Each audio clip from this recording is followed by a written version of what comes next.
The border between the United States and Canada is the world's longest international boundary, symbol of peace and cooperation. For generations, it's been more than a line on a map. It's a living connection between two nations. Families, businesses, and tourists cross it daily, relying on a relationship built on trust and shared values. Our economies are deeply intertwined, with billions in goods and services flowing across the border every day. The Alaska Highway, built during World War II, stands as a testament to this partnership, a vital link connecting Alaska to the rest of the continent. For decades, this route has been the lifeline for goods, supplies, people traveling to and from Alaska. The smooth passage along this highway has always been a given, symbol of our cross-border harmony. This history of open roads and open arms is the backdrop for Tita's story. The free movement of people and goods has been the bedrock of our shared prosperity. For Remetek communities like those in Alaska, this connection is essential. The idea of a sudden barrier on this historic route was, until recently, unthinkable. It challenges the very principles that have guided our relationship for so long now. That steady hum of trucks has been interrupted by a surprising and contentious new development.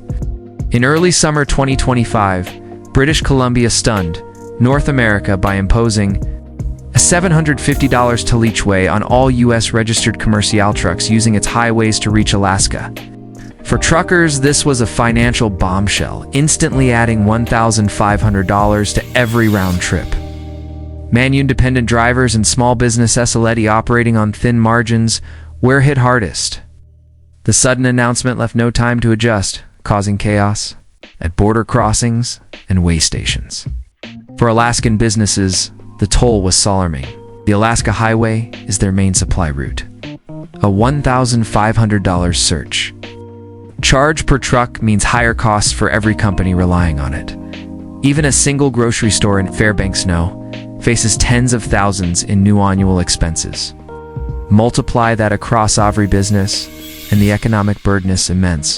This isn't just a fee, it's a fundamental disruption to Alaska's economic model. The once reliable supply route has become a costly choke point.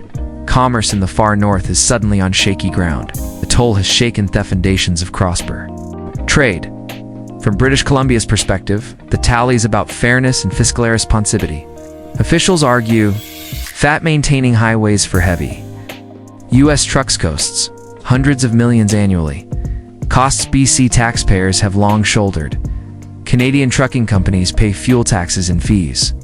American trucks just passing through have contributed little. The $750 toll is framed as a corridor usage fee, not a penalty meant to recoup maintenance costs and level the playing field. Revenue from the toll is marked for highway upkeep, addressing a long-standing financial imbalance. B insists the fee applies to all commercial vehicles using the corridor regardless of origin. They compare it tolls on bridges or tunnels elsewhere, a logical, defensible policy to protect infrastructure. For BC, it's a boot sustainability and asking those who benefit most to help pay the bill. The American response was swift and furious. Truckers and business owners saw Thettle as an ambush, not a user fee. The lack of consultation felt like a betrayal of the special U.S.-Canada partnership. Trucking associations condemned the move as punitive and arbitrary, arguing that American trucks already buy fuel and pay taxes in Canada.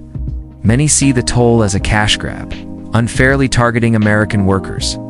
Beyond money, there's a deeper principle. The Alaska Highway is Alaflene, not just a road. For some, foreign government controlling access to Alaska feels like an infringement on sovereignty. The issue quickly escalated from a commercial dispute to a matter of national interest. Americans recall the spirit of partnership that built the highway. The sudden fee feels like a rejection of that history. The outcry is about more than dollars. It's a boot trust and the breakdown of a once unbreakable friendship. For many, the toll is a bridge too far.